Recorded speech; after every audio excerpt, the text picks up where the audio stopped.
In this video, I'm going to show you how to make the best hyperlapses with the Insta360 One X, just like this one.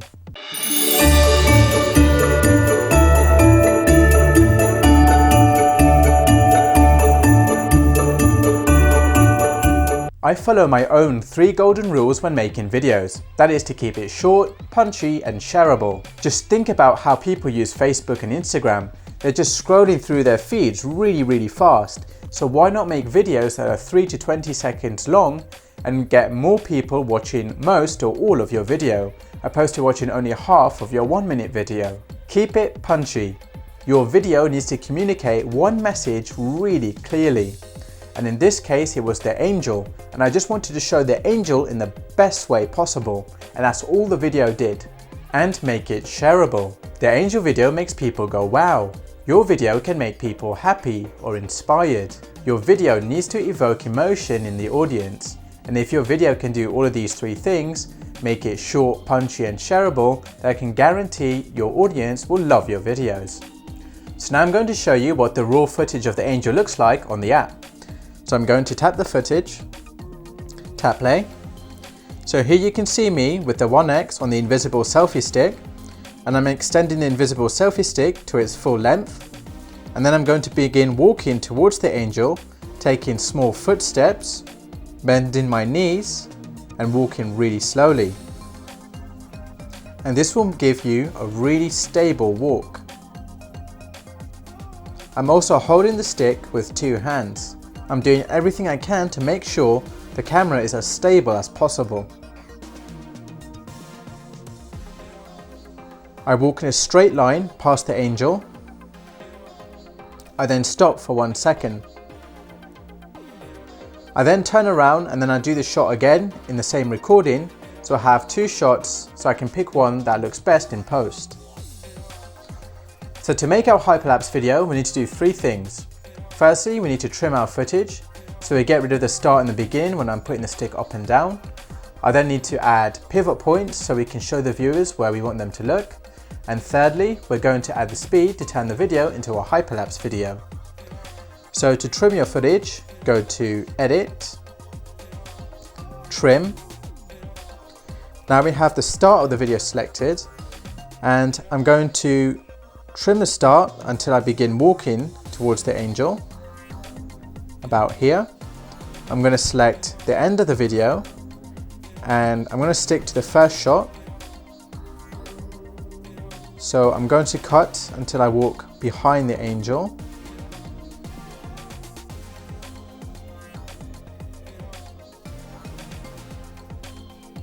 Around here. Tap tick to confirm. Now our footage is 12 seconds long. The next thing we're going to do is add pivot points. So to add a pivot point, look towards the angel. I'm going to add a pivot point just below the wings. So I'm going to hold my thumb where I want to add the pivot point. I'm going to try get it in the middle. And then you get 3 options. Tap, pivot point. You've now successfully added a pivot point at the start of the video. I'm going to scroll 10 seconds later, and it's always a good best practice to tell the software where to look in the video every 10 seconds. So I'm going to select the same pivot point as the previous one, which was just below the wings, around here. And if you mess up, just tap away from the options and you can try again.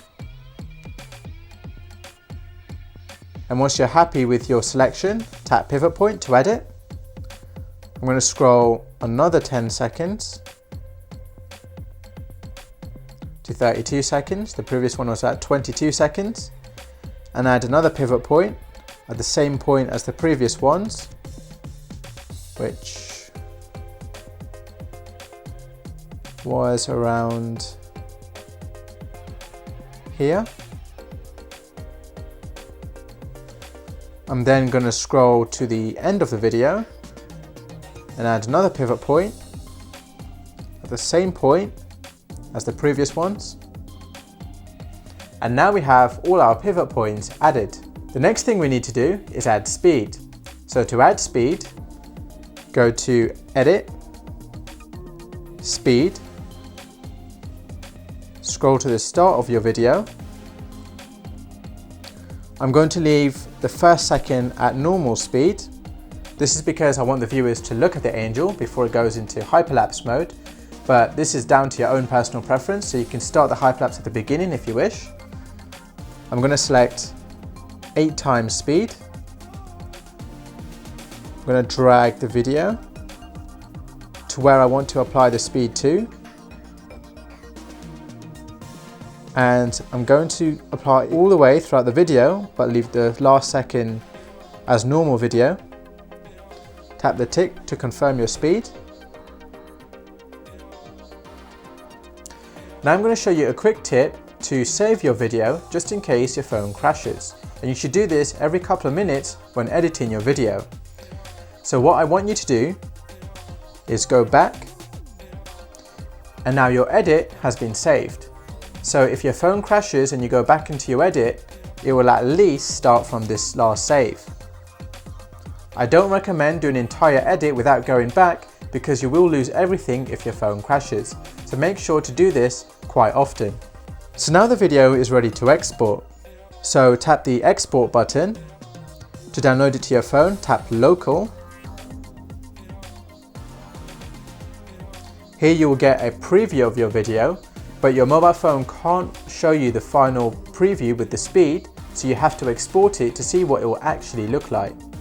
So tap export, and your video will begin exporting. Once you finish exporting your video, you can import your video into an editor like Premiere Pro, Power Director, or a free editor like DaVinci Resolve to add the reverse shot like I do in my video. You can also go ahead and add free music using YouTube Audio Library, or add free sound effects using freesound.org. Just make sure to select Creative Commons 0 sound effects. But that's it.